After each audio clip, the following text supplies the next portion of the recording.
कोई आदमी एलआईसी खुलाया या नहीं खुलाया, बट अगर मर गया तो क्या उसको पैसा मिलेगा? अगर उसके पास में फैमिली का कोई अगर डॉक्यूमेंट ना हो, यही नहीं पता हो कि पता नहीं एलआईसी भी इनके नाम से है या नहीं। बहुत बार लोग ऐसा होता है ना कि कहीं गए बाहर कमा रहे हैं, घूम रहे हैं, फिर रहे हैं, वहाँ पर एलआईसी करा लिया। उस समय फैमिली के लोगों को पता ही नहीं होता है कि इनके नाम से एलआईसी है। तो क्या ये एलआईसी मिलेगा? कैसे मिलेगा? बिना डॉक्यूमेंट के क्या एलआईसी मिलता है? एलआईसी एकदम मिलेगा, क्लेम एकदम मिलेगा। कैसे मिलेगा? तो एलआईसी में हम दो तीन चीज़ों का निश्चित ब्यौरा दिए हुए होते हैं। जैसे कि हो गया, फ़ोन नंबर हमारा रजिस्टर्ड होता है, उसके साथ में अकाउंट हमारा जुड़ा हुआ होता है, ईमेल होता है, ये सारी चीज़ें होती हैं। हमारे जो प्रीमियम्स आते हैं उसे हम दो तरीके से पे करते हैं। कभी कभी तो हम ब्रांच में जा करके भी पे करते हैं, जिसका हमें डायरेक्ट स्लिप मिल जाता है। कभी कभी क्या होता है कि एजेंट वगैरह के दे देते हैं, तो वो भी वैसे ही जा करके पे करते हैं और हमें कुछ समय के बाद में ला करके रिसिप्ट दे देते हैं। अब अभी लोग खुद अपने मोबाइल से ही पे कर लेते हैं। तो कई तरीके हैं जिससे हम जान सकते हैं कि पर्सन के नाम से एलआईसी था या नहीं था, और था तो कौन सा था, उसका पॉलिसी नंबर क्या है।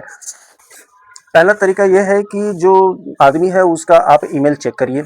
अगर उसने कभी भेजा होगा, प्रीमियम अगर पे किया होगा मोबाइल से, तो उसका रिसिप्ट उस पर जरूर आया होगा। या एलआईसी पे करने से पहले उसके लिए प्रीमियम ड्यू लिस्ट आता है, जो देने के लिए पैसा वो आया होगा। दूसरा दूसरा क्या है कि वो एसएमएस उसका चेक करना चाहिए कि एसएमएस में आ जाता है कि कब पे करना है, कितना पे करना है, तो वो भी लिस्ट हो सकता है कि हो। तीसरा, बैंक स्टेटमेंट निकालना चाहिए। बैंक स्टेटमेंट में अगर कभी ऑटो डेबिट हो, चाहे बैंक के थ्रू, अगर यूपीआई के थ्रू अगर वो दिया होगा, तो वो पता चल जाएगा। अगर इन सभी तरह के ट्रेस अगर नहीं मिल रहे हैं कहीं पर भी कि इस आदमी का नाम से एलआईसी था भी या नहीं था, तो उसके लिए एक उपाय है।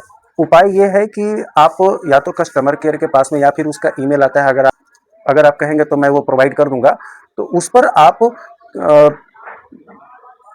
पूछ सकते हो कि इस आदमी के नाम से, उसका नाम बताना पड़ेगा, उसका एक आधार कार्ड या उस तरीके का पैन कार्ड वगैरह कोई वैलिड आइडेंटिफिकेशन जो होगा वो देना पड़ता है, और जो फ़ोन नंबर है जो रजिस्टर्ड वो देना पड़ता है। तो उससे भी कस्टमर केयर वगैरह जो है कि बता देते हैं। और यही काम जा करके ब्रांच में भी बाय नेम पूछने पर, एलआईसी के ब्रांच में बाय नेम जा करके पूछने पर रजिस्टर्ड अकाउंट से अगर नॉमिनी पूछ जाए तो ज़्यादा बेटर है। तो वो उस समय वैसे भी मिल जाता है, और तब एलआईसी का क्लेम हम आसानी से ले सकते हैं। तो चिंता करने की बात नहीं। लेकिन सबसे बड़ी बात क्या है यहाँ पर कि अगर हम कोई एलआईसी अगर कराते हैं, तो सबसे पहले हमें उसका डॉक्यूमेंट को संभाल करके रखने की जरूरत है। दूसरी बात, जो एलआईसी एजेंट हैं उनके पास में इसका डॉक्यूमेंट होता है, उसके पास में होता है कुछ न कुछ रिकॉर्ड, जिससे वो पता कर लेते हैं कि कोई आदमी अगर वैसा था तो उसका कौन सा पॉलिसी था, कितना कौन क्या था वो। तो एलआईसी एजेंट को भी संपर्क में रहना चाहिए, घर के लोगों को एक आधों को जरूर मिला देना चाहिए। तो अगर इस तरह का अगर जानकारी वाला वीडियो आपको अच्छा लगे तो कमेंट करके ज़रूर बताइए। फिर मैं नेक्स्ट वीडियो और एक टॉपिक पर लेकर के आने वाला हूँ। मिलते हैं नेक्स्ट वीडियो में। Bye bye.